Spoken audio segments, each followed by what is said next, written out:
Quase no final da Bíblia estão 21 cartas dos primeiros líderes do movimento de seguidores de Jesus. Elas foram escritas para pequenas comunidades cristãs em cidades espalhadas pelo Império Romano. Porém, na antiguidade, escrever cartas exigia muito dinheiro e esforço.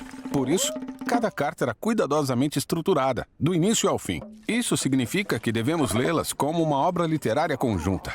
Então vamos falar sobre como ler as cartas do Novo Testamento em seu contexto literário.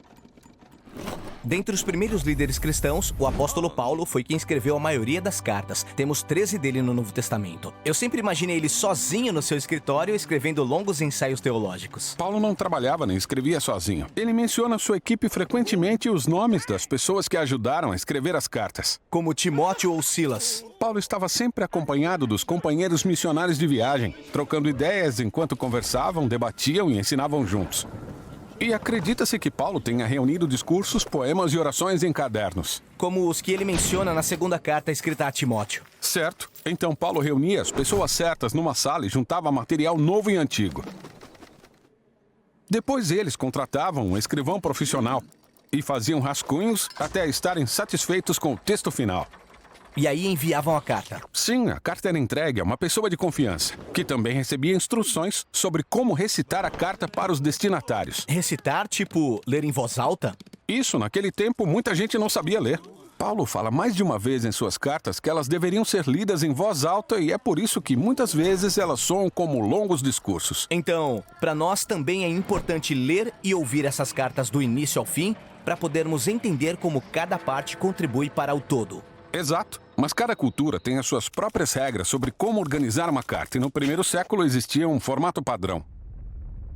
Primeiro temos a abertura, que cita o nome do autor e do destinatário. Em seguida, uma oração de agradecimento ou uma saudação. E depois, o corpo da carta. Essa parte explica por que a carta foi escrita, algo que precisamos saber ou tomar alguma atitude. Certo, e por fim vem a conclusão, que pode ter saudações, planos de viagem, um pedido final ou uma oração. Então é útil ver como uma carta no Novo Testamento se divide nessas partes. Sim, pega como exemplo a carta de Paulo aos Efésios. Tudo bem. Temos a abertura e depois uma longa oração de agradecimento a Deus. E no meio dessa oração de abertura, Paulo apresenta a ideia principal da carta inteira. Ela fala sobre o plano de Deus. De unir no tempo certo, debaixo da autoridade de Cristo, tudo o que existe no céu e na terra. Mas o que isso quer dizer? Bom, à medida que lemos a carta, Paulo vai repetir e desenvolver essa ideia complexa. Certo, mas quando você está lendo o corpo da carta, é fácil perder o foco daquilo que Paulo está falando. Com certeza, a carta aos Efésios tem quase 3.000 palavras. E comparada com as outras cartas dele, essa é bem curta. Mas lembre-se que Paulo escreveu essas cartas para serem lidas em voz alta. Por isso, ele geralmente indica a progressão do pensamento usando palavras de transição como portanto, ou por essa razão, ou por isso. Ah, entendi. Então o corpo da carta aos Efésios se divide em muitos parágrafos, mas todos começam com essas palavras de transição. Isso mesmo, e cada parágrafo tem sua própria ideia principal. O primeiro explica por que Jesus ressurreto é rei de tudo e de todos. Quanto a vocês, não israelitas, agora estão incluídos na nova humanidade que Deus está criando.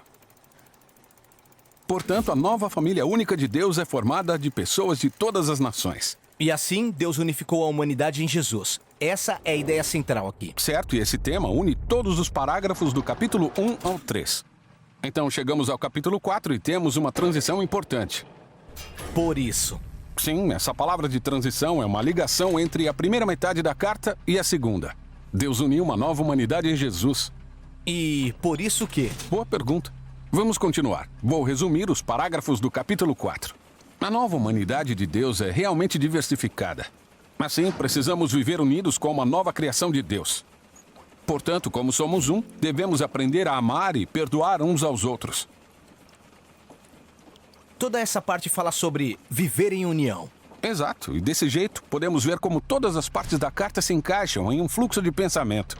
Deus uniu uma nova humanidade em Jesus. Então, vivam de modo que promovam essa união. Fica mais fácil para entender se dividir em partes menores, tipo um mapa, aí eu não me perco. Certo, e você pode ler cada carta do Novo Testamento desse jeito. Divida o texto em partes menores, para ver a mensagem de cada parágrafo. Depois, procure ideias repetidas e palavras de transição, para ver como essas partes se conectam. Então você verá como os apóstolos combinaram de forma brilhante todas as peças para formar uma obra literária que falou aos primeiros seguidores de Jesus e ainda fala conosco hoje.